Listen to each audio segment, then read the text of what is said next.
How we doing? Okay. So, is this a good angle for you? Yeah. It's a good angle for you?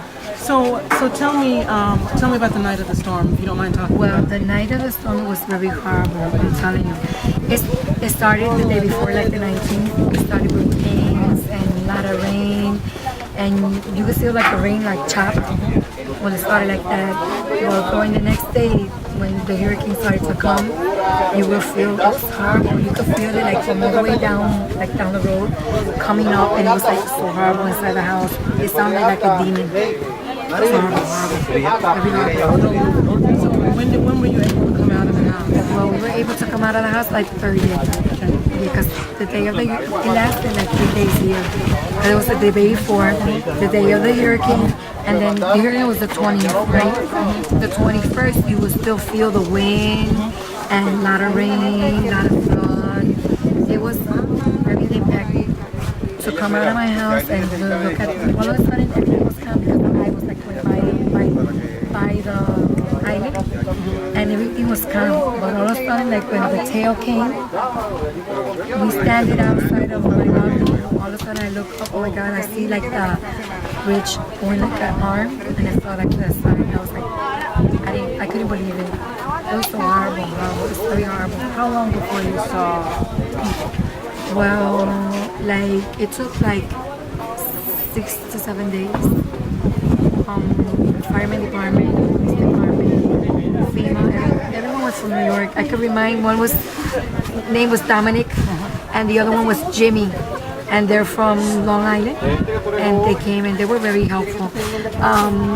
That was the day that I decided to take over the community to help out, to make sure that everybody in this community had the same kind of amount of food as everybody. So you decided that you were going to step in. Yes, and I make took sure charge that. with Raymond. We took like in charge. It's hard because sometimes people gossip and they don't really know the strength and the struggle that you have to go through. Right. I've been standing here since this morning, like 9 o'clock, 10 o'clock. We've been standing here and it's like time like 4 or 5. About 5. Yeah, and I'm still here. And every time they say, Marilyn, come here, Marilyn this, Marilyn that. And I try, so they won't come and like chit chat. I have a notebook where I write my heroes. So you guys are part of my heroes. Every day, I put it by day and by hour. Everything that comes in, like what you have brought us, is going to be counted on my book, on my notebook, and it says your names and everything. And then I'll take it to my chapel. And pretty soon we're going to go to the chapel so you can see. I have been receiving Friday, Saturday, and today Sunday merchandise.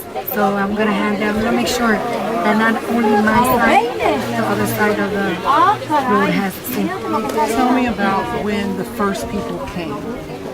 When the first people came, it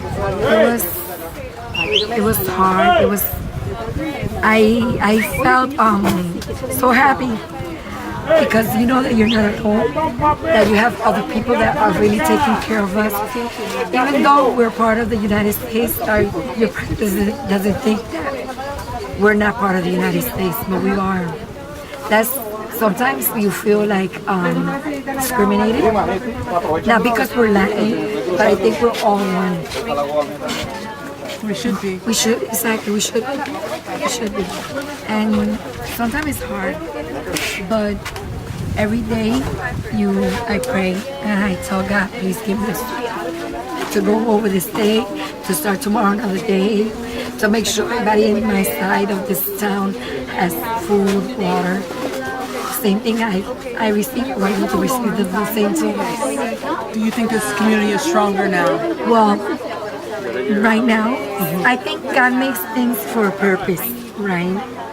Right now, I think that this community has become more stronger, more united, We reunite every time we see somebody on the bridge. All of us come to the bridge and help out.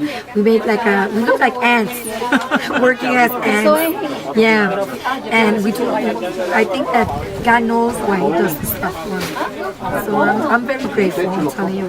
Let me tell you why we came. We came because the organizations that we're a part of believe that communities are empowered when they see that they can help each other. And sometimes we're waiting. We understand that sometimes the authorities, F.E.M.A, our government, I mean, we see our president is obviously confused, not really clear about what his own role is. Exactly. Believes He's that Mr. Twitter. the USVI has a president and it's him, and doesn't seem to know that. And those things, when you have incompetence, lording over all of these resources, people get hurt. And we wanted to come in and see what was happening, but more than that, actually contribute to making it better for our fellow human beings. I mean, we're only 2 hours away by air. I know, yes. Right? Yes. Three and a half hours away by air. And so we had to come, right? Our conscience would not let us stay at home. And we had just gone through Irma. I know, yes. Right, and so because of the organization that emerged out of, and the resources that emerged out of Irma, we were able to just redirect those resources to Puerto Rico for in the aftermath of this. Yeah. We did see the bridge in the news, and we wanted to come out here and make sure that you guys, for ourselves and for our community, who's at home wringing their hands thinking that, this is terrible. We wanted to come out here for ourselves. And put the water and the food in your hands, the tarps in your hands. We're very thankful for real. We're very thankful. I think, as like I tell the guys here, I think we're very blessed. We're very blessed community.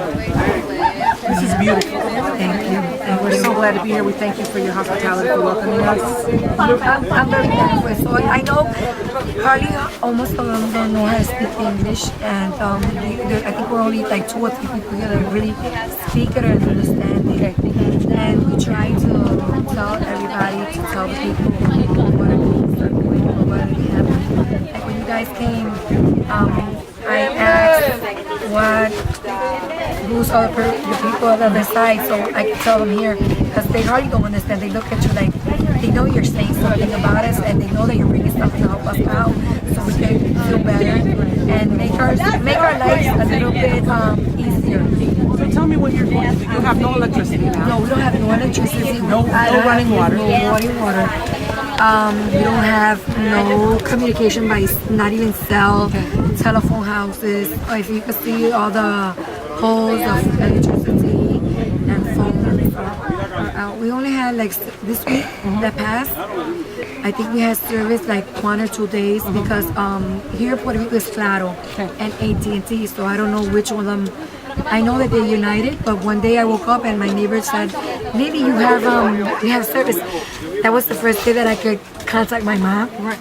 Because my mom is in New York. And my sisters. Thank you. So that was the day that I could tell them. It was okay. I spoke to my son. And I spoke to my daughter. What did they say? Well, my son wants me to leave. But my mom, my sisters, all of them tell me to leave. But I think if I leave, I'm going to let him be out. And I want to help him out. You're holding on for your people. Yes. So what do you need? Tell us what you need. What we need potable water. If you have filters, because you know that people are dying here by the urine of rats. And have you lost anyone in your community? Well, not in this community, but I know that in town, I think we lost like 2. I think people are very depressed. They are. We've seen that. Yes. I heard that this 19-year-old guy threw his stuff in. There's a lake in Almilla, it's called, where he's 19, where he decided to kill himself. And I don't think that's good enough, So you need a way to sustain power, right? Maybe some solar. Some solar. Right now I don't have any electricity, but my neighbor, he gave me a extension cord, and by that I could see TV. I know that there's worse community than mine, and I know that there's community that the government or any agency has reached them. So looking at them, well, it gives me a relief that I say, well, I'm not the only one suffering, or my community is suffering in this place. It's difficult, but you have to learn how to survive. I think, well, everything is for a purpose in life. It makes you a better human being. Because probably this, before the community, you're not used to talk to each other, but you know, because you had the internet, the cells. Even though you had like a family, you see people on their cells and not like giving quality time. And now, well, that's there's a unintended consequence, yes, right? Yes. In the midst of all of this. Exactly. So now you know that what you have to realize, what you're gonna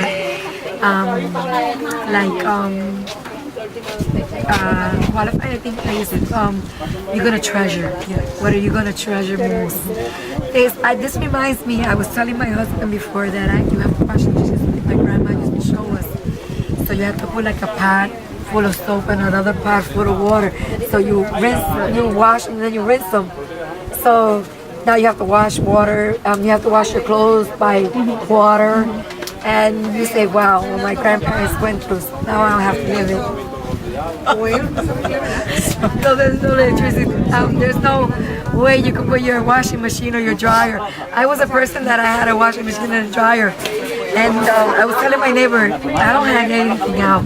You don't see nothing hanging on my rope. So I said, I washed it and put it in my drying machine. You know, we've seen people selling washboards on the side of the road. Yes, I have a washboard. My father-in-law, before he passed away, he's gonna be a year, November 15th, he'll be a year that he passed. So I was telling my husband, wow, Dad made a great invention. He left me board wash. So it's made out of concrete.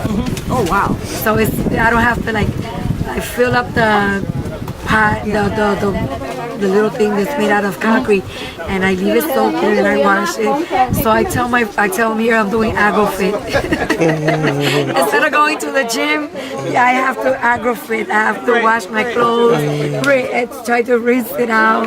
It's hard, but I think you get used to it. Well, that's probably why our moms and grandmas were so fit and strong. Yes, exactly, and skinny, right? That too. But I just want to say this to you before we finish the video portion. I wanted to tell you that we love you. We love you, and our hearts, even when we go home, we're leaving a part of our hearts here in Puerto Rico. Thank you. Well, I have a piece in my notebook that says heroes.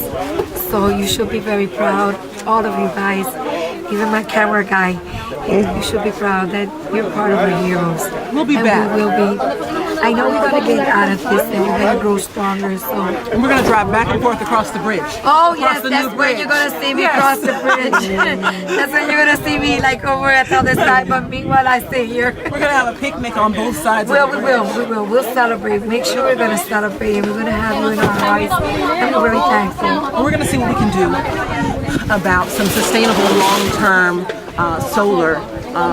When we get back to the States, there are lots of people in New York and in Tampa and in Georgia, Atlanta, Georgia, who've reached out and want to support long-term infrastructure that's going to hold you over until, this is going to take a long time. Well, every time I see the electricity service, I don't know if it's politically, because I saw when you had Irma go through, and we were seeing TV. My husband doesn't understand English, but I like to see American channel. And I saw the news, and I saw that there was like thousands of people working in electricity. And I was like, yeah, I think yesterday some electricity guy came over and I asked him by when we're going to have electricity. He comes and tells me, probably by July. I was like, oh darn. So I have to sleep without electricity. I was like, oh my God, well, we have, everything here runs, I think, is politically. So Tampa, if you're listening to that, they said that they're looking to have the electricity installed and replaced by July. So that means that there's work for us to do.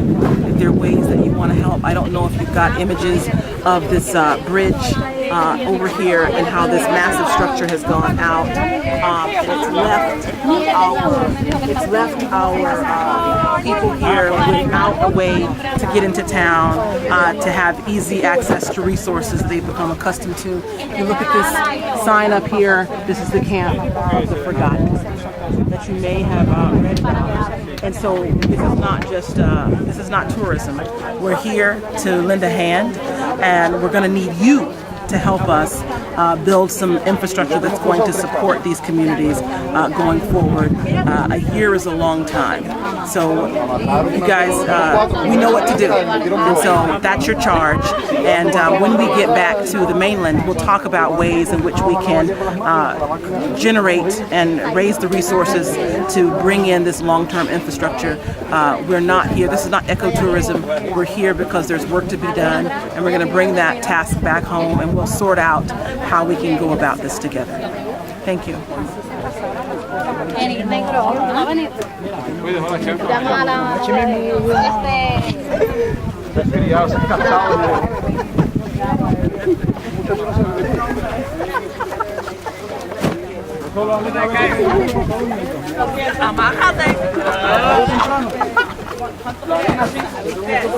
La nena siente que me despierto, papi.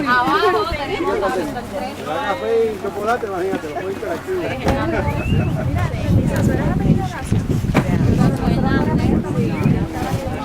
Me imagino cuál, la de las espejuelas.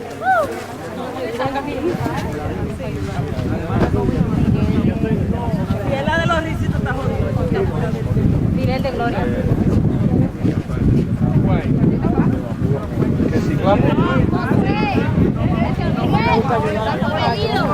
Muchas.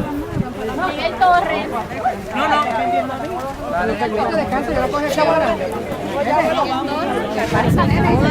Mira, salieron mejor como nosotros nos fuimos. Mira.